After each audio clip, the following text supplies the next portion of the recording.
This is a cute Tetris tutorial, and I'll just spin up what we're going to be making today.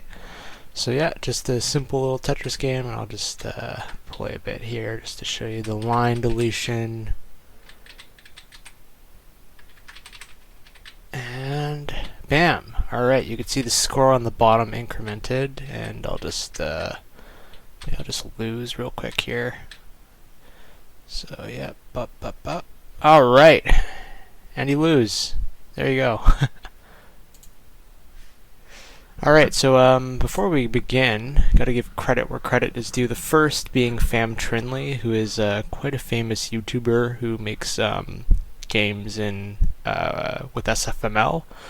And yeah, pretty popular. This one here has like 3.8 million views, so a lot of people have seen this video. And the code is very brilliant. It's all fit within the main function, so super easy to understand. And much of what I do is actually inspired by him. Second is a YouTuber called Abdullah, who does a bunch of cute game tutorials, and as you can see, I've looked through a bunch of these myself. Finally, the documentation for Qt is amazing. The classes are well documented here, and you can actually learn a lot just by reading through. And of course, finally, the Qt framework, which is what we're using to build today. Okay, so with that out of the way, I'll actually just tuck that away. Okay, so we'll just spin up a whole new Qt creator instance.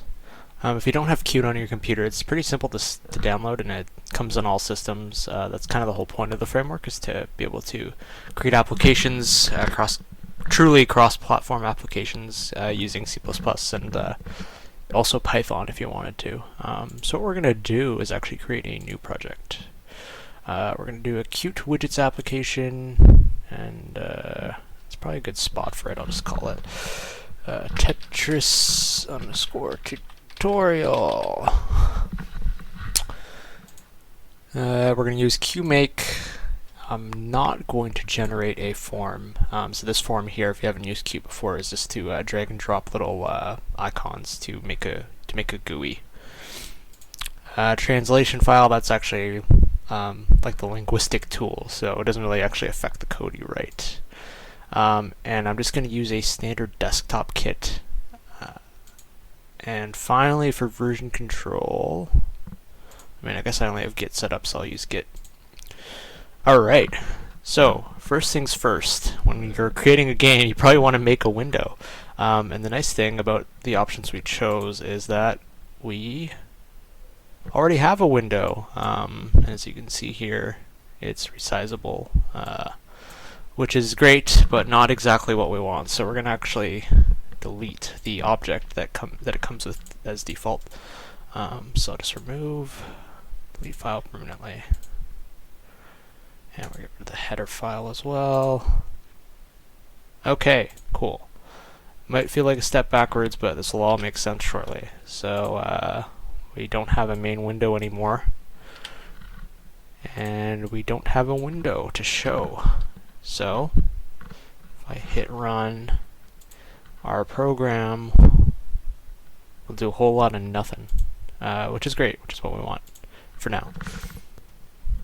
Of course, the first thing we're going to do is make a window, but with this specific game, the window we're making is actually going to be pretty straightforward, like not resizable.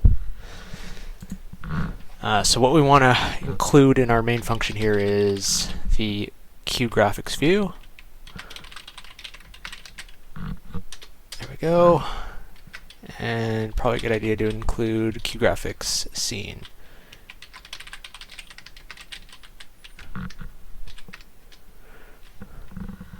Alrighty. So the first thing we're going to do is actually just create our scene. So we're going to do QGraphics scene. Alright, create a pointer. Scene. New. And then QGraphics scene. Okay. And then we're also going to create a QGraphics view.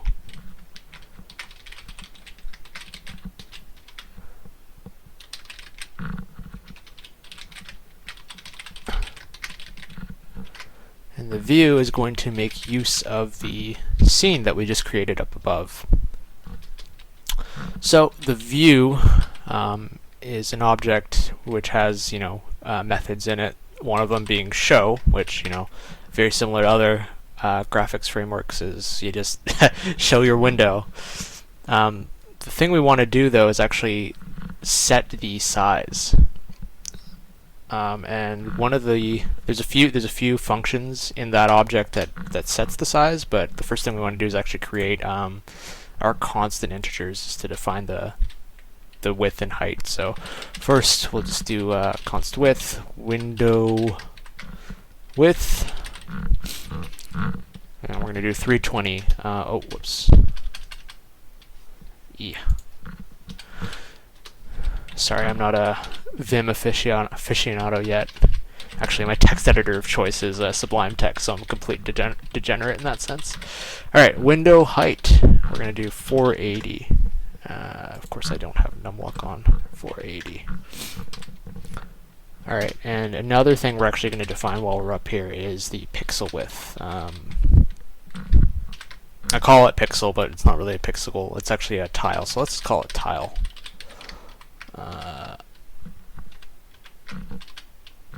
Tile is going to be 18, so that's 18 pixels. So like I was saying earlier, what we want to do is actually define the window size. So to do that, we'll do view dot set fixed size. There we go, fixed size. Okay, and as you can see here, I'll just do a little drop down. So this function takes a width and a height. So of course we're going to do our window width. Alright, and our window underscore height. And we'll just close that up. Whoopsie daisy. Let's back up one. Semicolon, there we go. Another thing we might want to do is set the scroll bar policy. So set horizontal scroll bar policy, or we'll say cute scroll bar always off.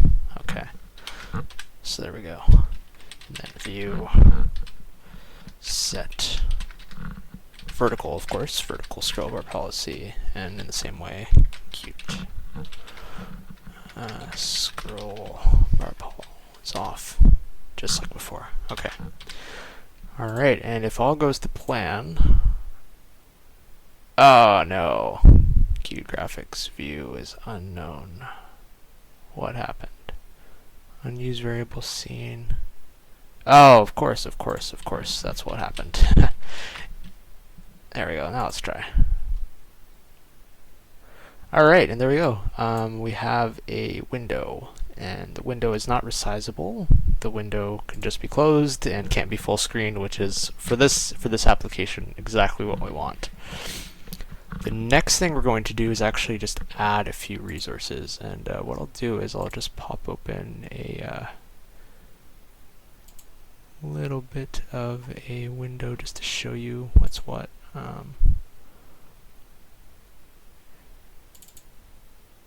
So the first image we have is our tiles, and this is just a PNG.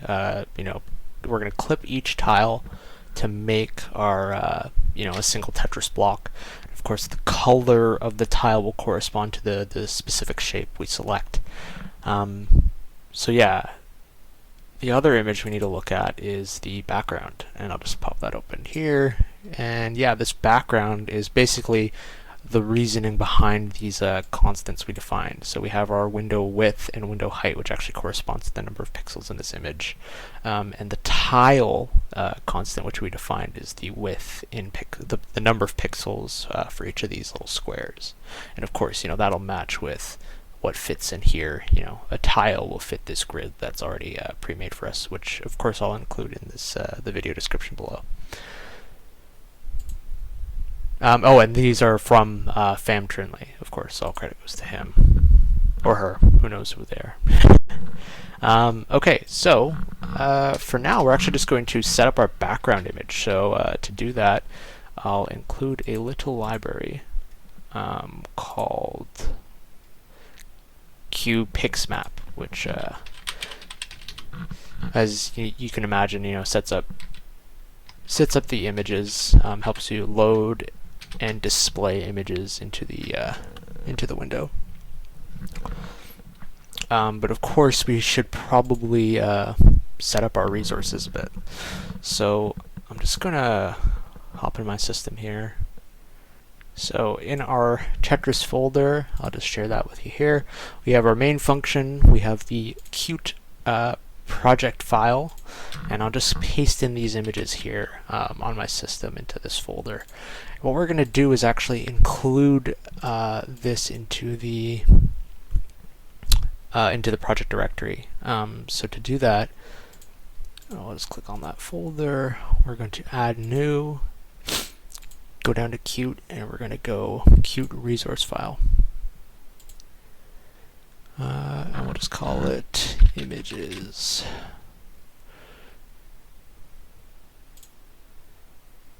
And finish.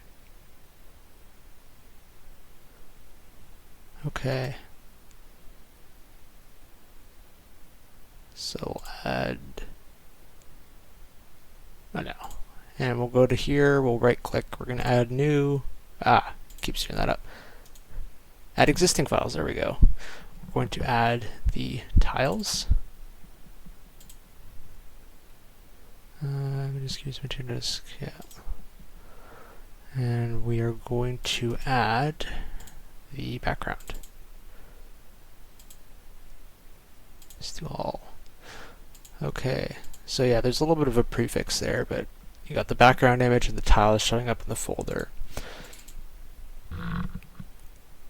So what we're going to do is actually load up our image. So we're going to make a new QPixMap image, and this function takes can be instantiated, just constructed blank, or you could just pass in the path to what you need. So yeah, there it is. There's the file name to construct this object. Okay. So for us, we're just going to do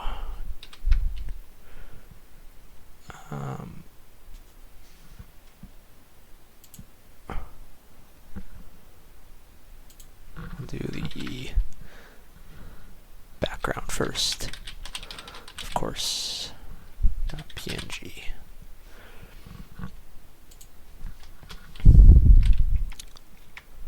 Oh, of course I need a semicolon. And we're going to do the QGraphics PixMap item. And that's a pointer. Background, sure, we'll call it background.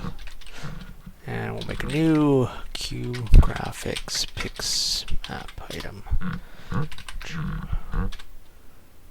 Okay. So, background needs to actually have the PixMap that we set up. So I'll just do that.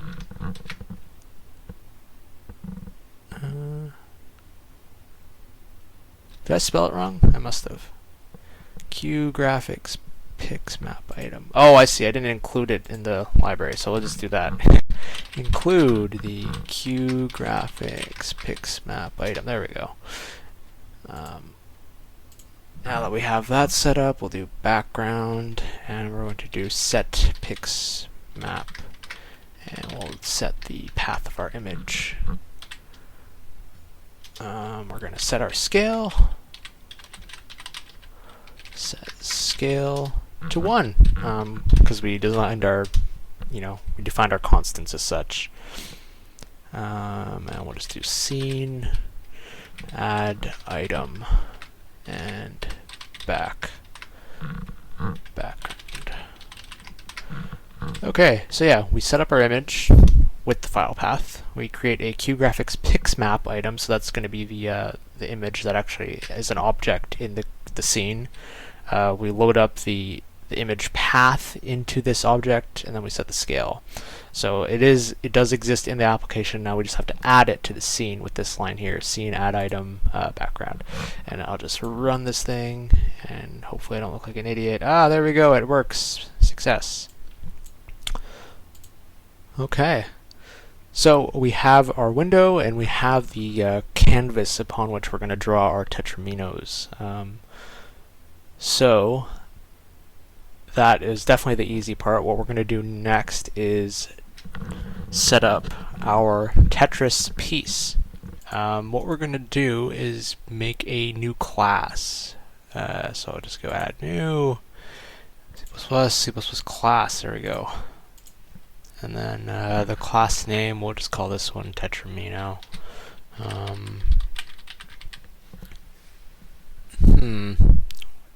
Is it a base class of some sort? Yeah, for now. I'll just leave it blank. And there we go. Okay, so we have our... Let's just pop to our header file. The first thing I want to do is actually just draw a single tile or tiles onto the screen on top of our game board or our window. So I'm just gonna quickly set this up to inherit from the QGraphics item group. And the reason we are choosing the graphics item group is because well, each Tetris tile will be its individual graphics item, and then, you know, with the item group you can group them together and do your transformations simultaneously. So if we're moving, you know, a set of 4 tiles to the left, for instance, it's much easier to just inherit from the QGraphics item group, because, you know, you can move the entire group in unison as opposed to individually going through with our code and shifting over each tile. So yeah, first things first, I just want to, well, first we're probably going to want our constructor. So to set this up, we do want the tile size, so I'll just go tile underscore size, and that'll be an int.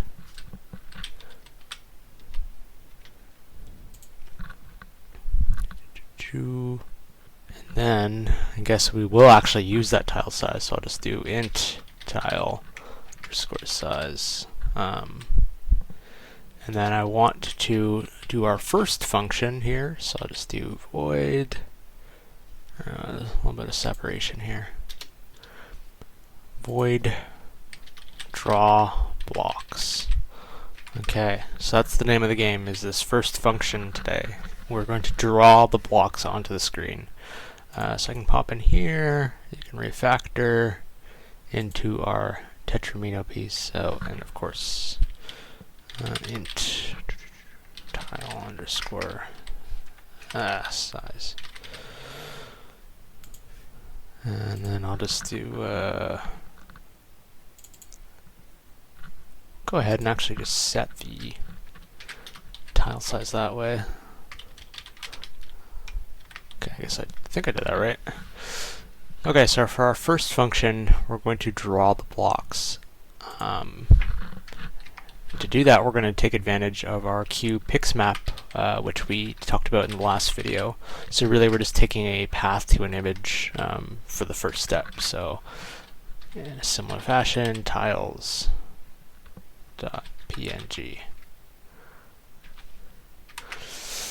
And the reason that isn't working is not just the semicolon, it's because I haven't included the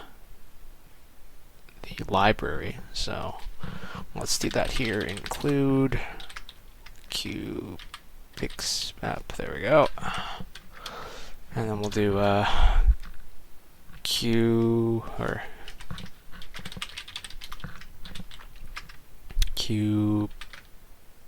QGraphics pixmap item. And is there anything else I want? I don't think so. Oh, actually, I do want one thing. I want to actually have a rectangle, and I'll show you why in a bit. Q graphics rect item. There we go. Actually, no. I just want Q rect item. Okay. So we have our path. So for the first step, we have QPix map, and we're going to call that image, and it is going to have the path to our tiles image. Then we're going to set up a QPix map.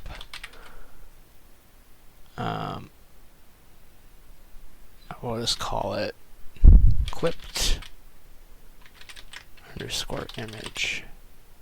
Not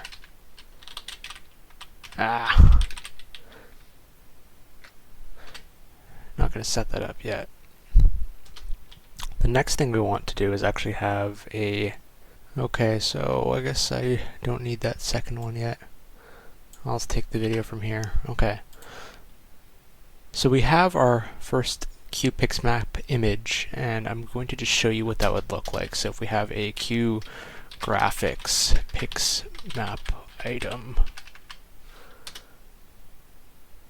we're going to have that, and we're just going to call it tet for now, and new Q graphics pix map item semicolon. We're going to get tet and set the pix map to image, and then this is what we're going to do. We're going to add to group. So we're going to add, this entire class is inheriting from the Q graphics item,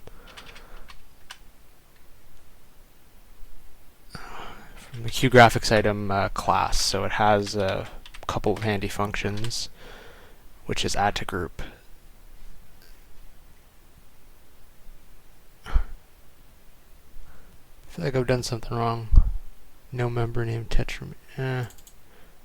Public Q graph. Okay, of course I have to include.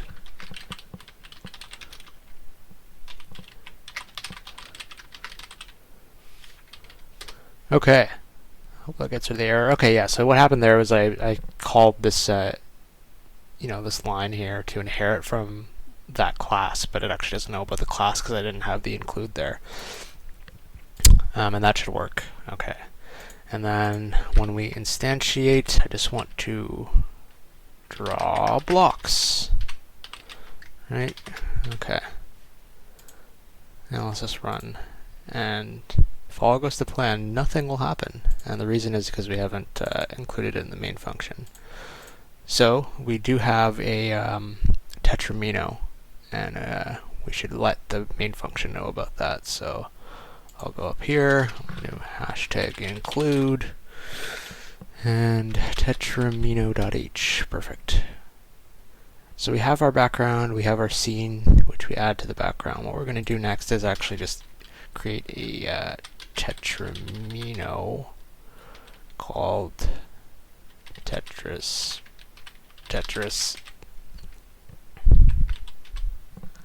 underscore piece, I guess. Tetris piece, how about that? There we go. And we'll do a new Tetromino. And we're going to just pass in the tile, because we're looking to set the tile size. Oh, of course, it's a pointer. There we go. Okay, so we've initialized the class, but we never actually use it. So what we're going to do is actually just go scene, add item, and we're going to add the Tetris piece. Okay. Let's see how that goes.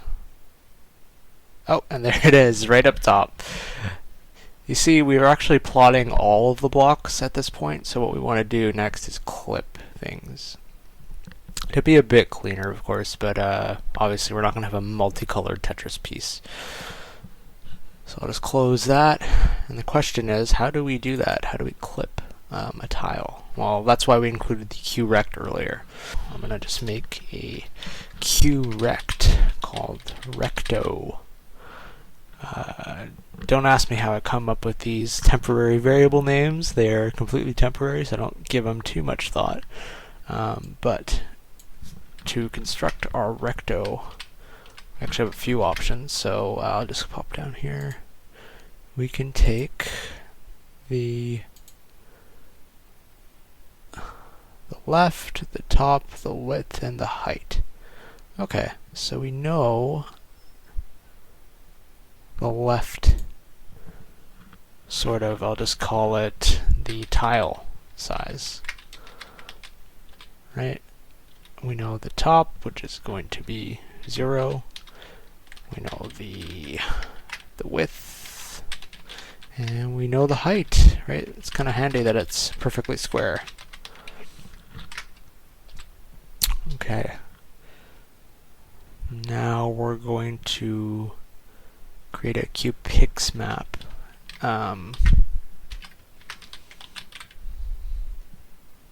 Let's call this one clipped.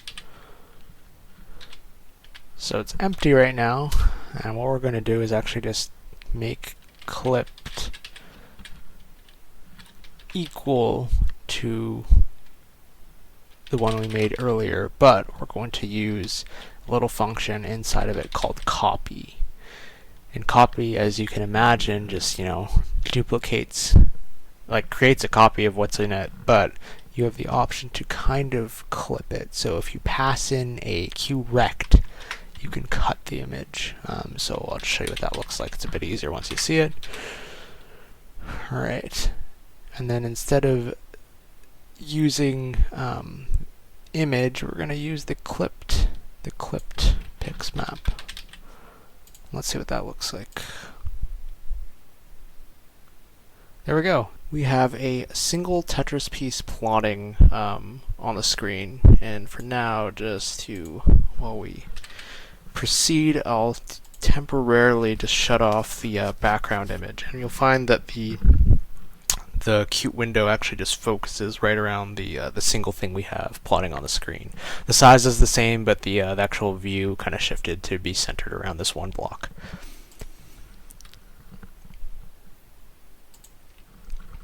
So what we want to do is actually just draw multiple Tetris blocks in the correct shape.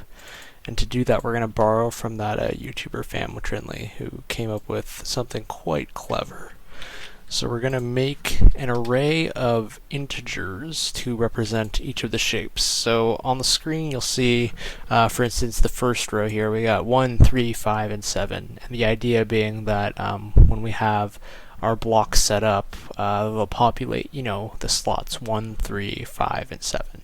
And similarly, we got the Z shape, so we have 2, 4, 5, and 7.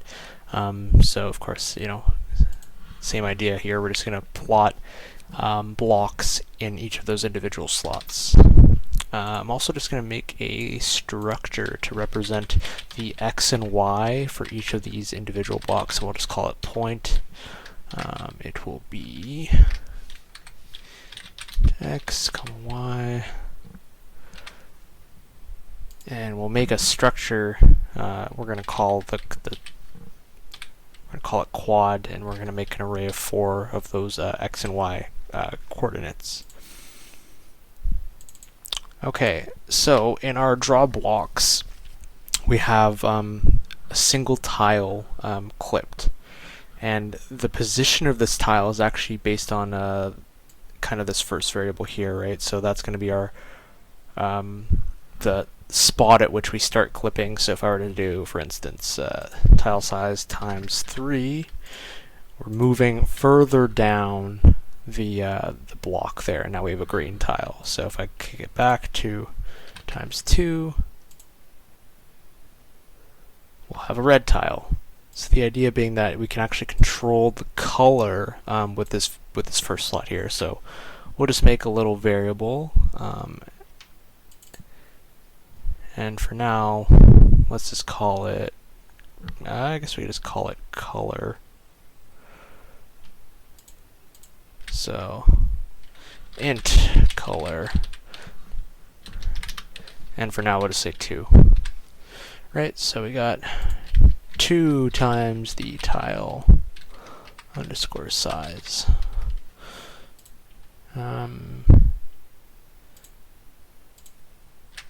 So basically all we're doing here is just clipping different colors. The point at which we draw different shapes will be kind of a similar idea, where we're going to go, we're going to get for loop,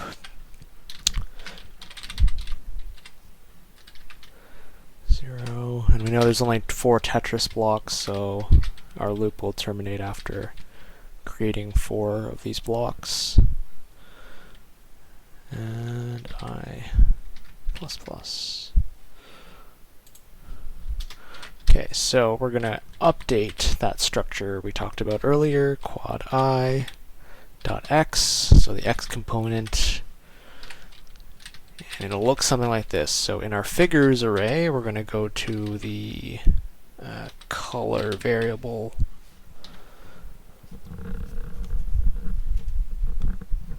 we're going to then go to the row. So the row represents the shape. So for instance, if our color is 2, we're going to be in row 2, and then the y column is going to be, the column will be I. So each column represents a different point on the shape. I don't know if I explained that right, but I think the pictures will kind of clarify quite a bit. Not y. Okay, figures. I'm going to go for the row and then the individual column. And instead of doing the modulus, we're going to do division here. Oh, didn't close that up right. Okay, so yeah, we have our x position based on the modulus. So if we're looking at the actual row, for instance, if we're third row, second index or whatever, we have 3, 5, 4, 6. So we're going to do the modulus of those. We're going to get, an array of x positions. Then we're going to do division of those, and then we're going to have the y positions. And that'll make a bit more sense in a moment here.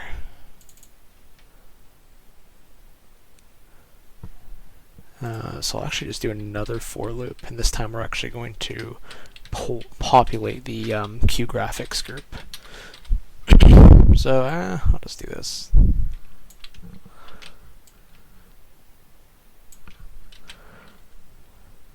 Okay.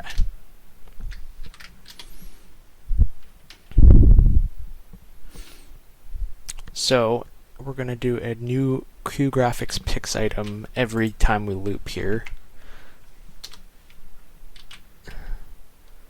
And then what we're going to do is set the pix map item based on that shape. So if I have if it's, oh, whoopsie daisy. So I'll just take this over here. I think that works. Okay, so delete those lines. We don't need those. Alright, so every time we loop, we're going to make a new QGraphics pix map item. It's going to be called tet. In tet, it's just temporary, but what we'll do is set the pix map to be clipped, which we defined up here. Right, that's going to be the path to the image, and then we're going to clip that image using this line here based on the rectangle shape.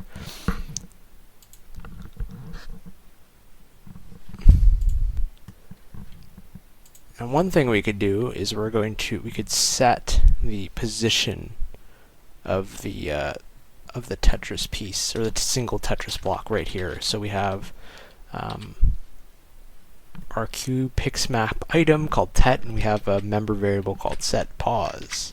right? So as you can imagine, it says set the position. So what do we set the position to? Well, we have that quad structure that we defined earlier. And we're going to get the x component. What we'll do is we're going to multiply by the tile size, right? So we're going to shift it over one tile size each time we draw it. And now we're going to have the y component. Ooh, keep doing that. And then we're going to multiply by the, this keyboard. Multiply it by the tile size. Sorry about that. Clearly having a stroke on the keys today. I'm a bit sleep deprived, I'll be honest. Okay. And let's just see what that looks like. So, boom! Alright, we have our first Tetris piece. So while this is on the screen, I'll take an opportunity to kind of explain again, right? So we have our array of, I'll just go up here. So we're doing the S shape, I believe, which is 0, 1, 2, 3. So we got a row of 3, 5, 4, and 6. And then I'll pop open the, alright. So similarly, we got, 0, 1, 2, 3 gets filled, 4 gets filled, 5 gets filled, and 6 gets filled, but 7 doesn't. So I'll even show you what that looks like. I'll close it again, and this time let's just change the color to be something else. So let's say color 0, right? So it's going to be, or no, let's do something more interesting. We'll do 5. So color 5 is going to be a different image that gets clipped, so we'd expect it to be a different color, but the shape is what we're kind of looking at here. So if it's 0, 1, 2, 3, 4, 5, it's going to be shape J, which I don't even know what that is.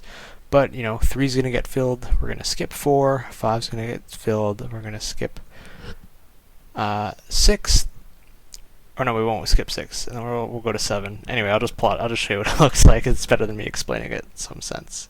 There we go. Okay, right? So our 7th image, our 7th block is filled, our 6th block is filled, the 5th block is filled, we skip the 4th, 3rd block is filled, we skip the 2nd, or we skip the 3rd, then we skip the 2nd, skip the 1st, and so on. So yeah.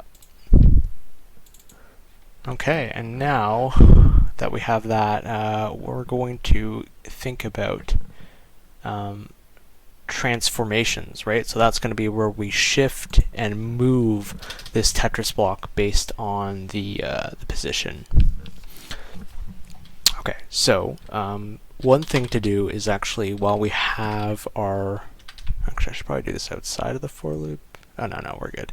If we have a Q graphics group, it actually has some orientation already. So if, for instance, if I just do this, what I'll do is I'll do this dot rotate, set rotation, right? And if I were to just do 45, like, let's just see what that looks like. We do rotate our shape, but how is it rotating? Like, what is the center of that rotation?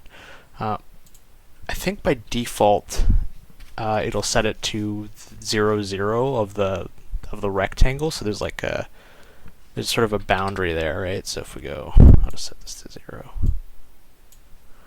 Kind of point with my cursor while I'm explaining. There's a boundary for this graphics item, and I think by default it sets it here.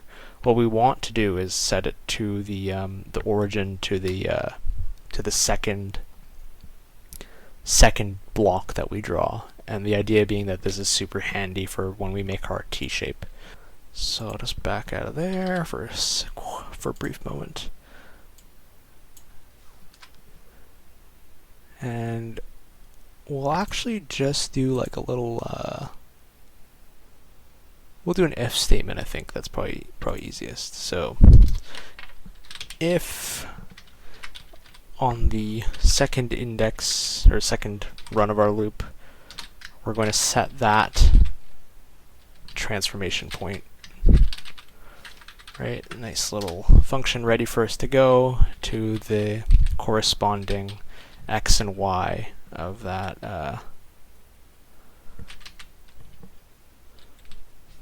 just copy it out of here. The corresponding x and y. Okay, so that might be a bit confusing, like, what did we do here? I mean, we just have the same piece that we drew before, but it'll make a lot more sense when we're actually drawing the block and doing collisions and rotating the cube. Okay, so now that we have 4 blocks drawing, I think I'll cut the video off there. In the next video, what we're going to do is manage a keyboard input to get that Tetromino moving left to right, and also doing the rotations. Okay, thank you for watching. Until next time.